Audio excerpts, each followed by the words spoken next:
பராசக்தி ஒரு 1960களில் நடந்த ஒரு விஷயத்தை வச்சு அதை சுற்றி ஒரு கதையை அமைச்சிருந்தாங்க சுதா மேம். இந்த படம் பண்ணுறதுக்கு மிக முக்கியமான காரணம் என்ன அப்படின்னு கேட்டிங்கன்னா, இந்த கதை அப்படின்றத தாண்டி ஃபஸ்ட் ரீசன் வந்து சுதாக்குங்கிற மேம் தான். அவங்க தான் ஃபஸ்ட் ரீசன். ஏன்னா அவங்க இந்த படம் பண்ணலான்னு சொல்லும்போது பண்ணலாம், அதுக்கப்புறம் தான் நான் பண்ணலான்னு முடிவு எடுத்துட்டு தான் இந்த ஸ்கிரிப்டை படித்தேனே நான். ஏன்னா அவங்க எவ்வளோ மெனக்கெட்டு இருந்தாங்கன்னா, இந்த படத்துக்காக கிட்டத்தட்ட ஒரு 4-5 ஆண்டுகள் இந்த படத்துக்காக அவங்க ஸ்பெண்ட் பண்ணியிருக்காங்க. ஸோ நான் இந்த கதையை தெரிஞ்சுக்கிட்ட பிறகு இதை பற்றின நான் எதுவும் ரிசர்ச் பண்ண வேண்டிய அவசியமே இல்லை. ஏன்னா 4 வருஷம் ஒருத்தனா கிட்டத்தட்ட ஒரு டிகிரியே முடிச்சிருக்காங்க இதில். ஒரு யூஜி பிஜி எல்லாம் முடிச்சிருக்காங்க. ஸோ அவங்க என்ன சொல்கிறாங்களோ அதை செஞ்சால் போதுன்றது தான் இருந்தது. இந்த படம் பண்ணுறது ஒரு பெரிய சவால் எல்லாருக்குமே, நடிக்கிறதா இருக்கட்டும், இந்த கேரக்டர் ஏற்றுக்கிறதா இருக்கட்டும். ஸோ எல்லோரும் இந்த சவாலுக்கு தயாராக இருந்தோம். மேமுக்குமே இது ரொம்ப சேலஞ்சிங்கான ஒரு விஷயமாக தான் எடுத்து பண்ணியிருக்காங்க. பட் இந்த மாதிரி சவால்களை தலைவர் சொல்கிற மாதிரி சோதனையை சந்திச்சா தாயா சாதனை அப்படின்ற மாதிரி இந்த படம் அப்படி ஒரு சாதனையாக தான் இருக்கும்னு நான் நம்புகிறேன். ஏன்னா அவ்வளோ விஷயங்களை கடந்து வந்திருக்கோம். அண்ட் தேங்க்யூ ஆகாஷ் ப்ரோ, இந்த படத்தோட ப்ரொடியூசர் நீங்கள், இந்த படத்தை நீங்கள் சிரத்தை எடுத்து பண்ணதுக்கு. அண்ட் அதை தாண்டி படங்கள் நிறையா பண்ணிகிட்டே இருக்கோம். ஒரு படம் எடுக்கிறது மட்டும் இல்லை, அதை கொண்டு போய் மக்கள்கிட்ட சேர்க்கறது ரொம்ப முக்கியம். அது என்ன மாதிரி வகையில் இந்த படத்தை புரிஞ்சுக்கிட்டு செய்கிறதுன்னு ஒன்று இருக்குல்ல, அதுக்கு இந்த ஈவெண்ட்டும் ஒரு எக்ஸாம்பிள் நினைக்கிறேன். ஸோ உங்களுக்கும் உங்கள் டீமுக்கும் வாழ்த்துக்கள், நன்றி. அதுக்கப்புறம் நான் ஆக்சுவலாக எல்லாரை பற்றியும் நான் ஆடியோ லான்ச்சில் தான் பேசணும்னு வச்சுருந்தேன். ஏன்னா நிறையா இருக்குது எனக்கு ஒவ்வொருத்தருக்கும் 10 நிமிஷம் இருக்குது. ஒரு எபிசோடாக வச்சுருக்கேன். இங்கே மற்றவங்கெல்லாம் பேசிட்டதுனால நான் ஒரு வரியாவது பேசணும் மேம். இல்லைன்னா யூடியூப்பில் வந்து அழகாக பேசிய ஜெயம் ரவி, அதை கண்டுகொள்ளாத சிவகார்த்திகேயன் அப்படின்னு போடுவாங்க. அதனால் நான் 2 வரியாவது பேசிடுறேன்.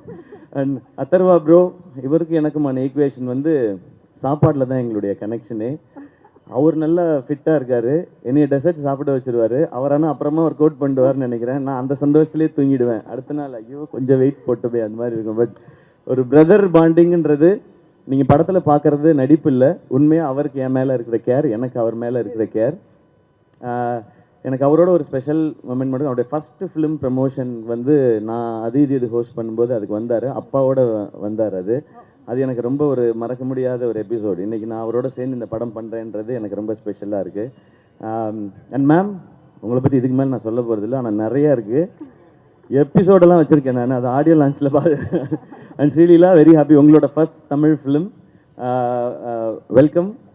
தமிழ் ஆடியன்ஸ் உங்களுக்கு தெரியும், இங்கே வந்து ரொம்ப பயங்கரமான பர்ஃபார்மராக இருக்கணும்னு அவசியம் இல்லை, ஆனால் முயற்சி இருக்குன்னா அவங்க தட்டி தூக்கிட்டு வந்து மேலே கொண்டு போய் வச்சுடுவாங்க.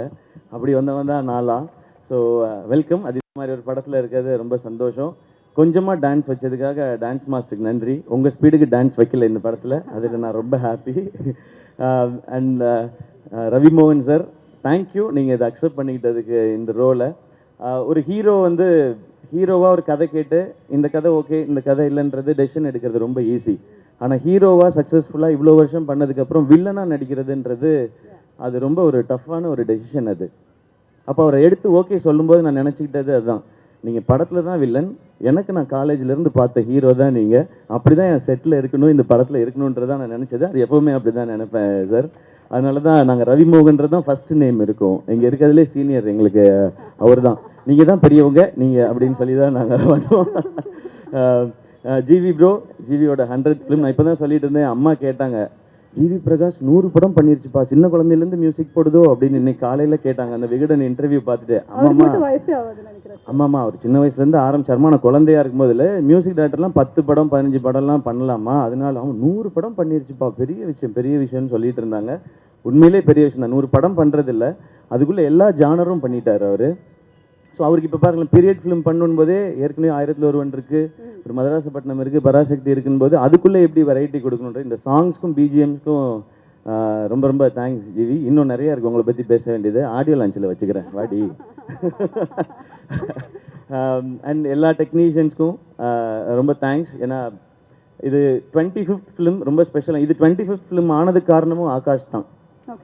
நான் இன்னொரு படம் பண்ணிட்டு இந்த படம் பண்ணலான் போது, ஆனால் இது 25th ஃபிலிமாக இருக்கணும் போது எனக்கு சொன்னேன், இதை விட ஒரு ஸ்பெஷல் ஃபிலிம் 25th ஃபிலிமுக்கு கிடைக்குமான்னு தெரியல. இந்த ஸ்டோரி, இப்படி ஒரு டீம் அண்ட் இந்த டைட்டில் ஸோ இது வந்து அந்த பராசக்தியோட அருள் தான் நினைக்கிறேன் எனக்கு கிடைச்சிருக்குது. ஸோ இதெல்லாம் அமைஞ்சிருக்குன்றது. அண்ட் வேர்ல்ட் ஆஃப் பராசக்தி 1960களுக்கு உங்களை எடுத்துகிட்டு போய் ஒரு 2.5 மணி நேரம் கூட்டிகிட்டு போய் ஒரு 2.5 மணி நேரம் உங்களுக்கு அந்த எக்ஸ்பீரியன்ஸை காட்டுறதுக்கான முயற்சி தான் எல்லாருமே பண்ணியிருக்கோம். இந்த படம் ரொம்ப ரொம்ப முக்கியமான ஒரு பிரச்சனையை பேசும். ஆனால் அது கூடவே காதல், பாசம், வீரம், புரட்சின்னு எல்லாமே பேசுகிற படமாக இருக்கும். இந்த பொங்கலுக்கு பராசக்தி ஒரு நல்ல செலிப்ரேஷனாக இருக்கும். எல்லாரும் தேட்டரில் பாருங்கள். இந்த இடத்தையும் உங்களுக்கு ஃப்ரீ டைம் இருந்ததுன்னா வந்து எக்ஸ்பீரியன்ஸ் பண்ணுங்கள். ஃப்ரீ டைமில் கண்டிப்பாக வரணும். அப்படி நான் சொல்லக்கூடாது இல்லை.